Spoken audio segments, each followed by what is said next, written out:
Coming up next on the VW Stream.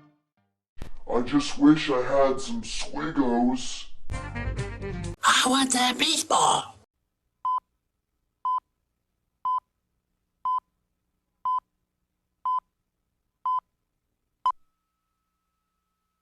Y2K. We've been hearing about this computer problem for a long time now. If you don't think this is a serious problem, let me show you Exhibit A. Hidden inside most basic services, from water and power to streetlights and buses, are embedded chips and software that depend on them to operate. That is what worries cities like San Francisco. Assuming you can withdraw cash from your ATM in January, will you be able to spend it, say for an airplane ticket? Airports face the known problem of controllers with an additional complication. They will be counting on every other airport to do the same. It's a real problem because we're not the only airport in the country.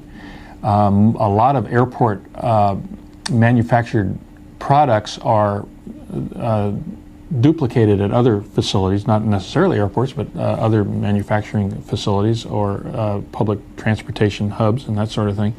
It's almost unbelievable the amount of inventory that we are going through from some of the major components that make up the facility to some of the very minor things that you would never think of unless you went through an exercise like an inventory.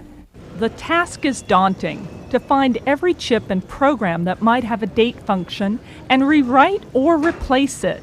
But some areas get immediate attention. We have to look at everything imaginable, I think, but you have to set priorities. And the priority is the secure airport. We have to provide safety for the traveling public. And I really do, I think that people are going to be surprised that when December 31st at midnight comes around, the world is going to come to an end.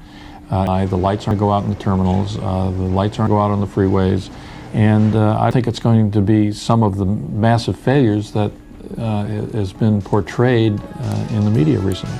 The world's going to come to an end, the planes won't fly, the power won't work, the ATMs won't work. There's a good site that I want to show you here. Now this is called the Cassandra Project. Okay. Now this is for information on how to survive power outages and so on. What happens if the ATM doesn't work, right? Exactly. The water stops flowing. Make sure you have water, make sure you have heat and so on.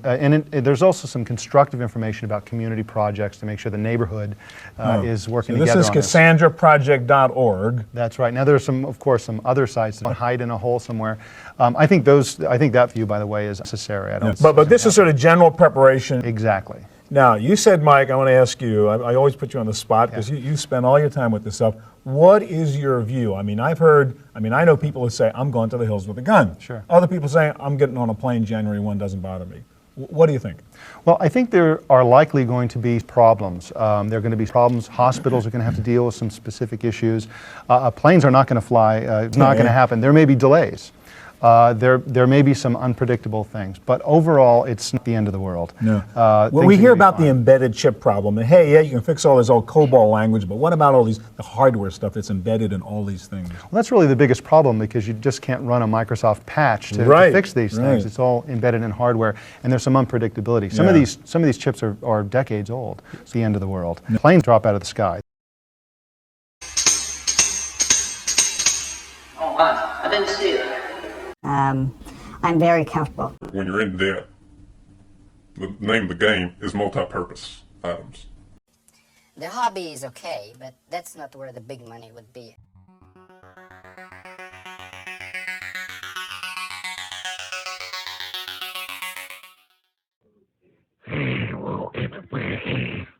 And find something incredible.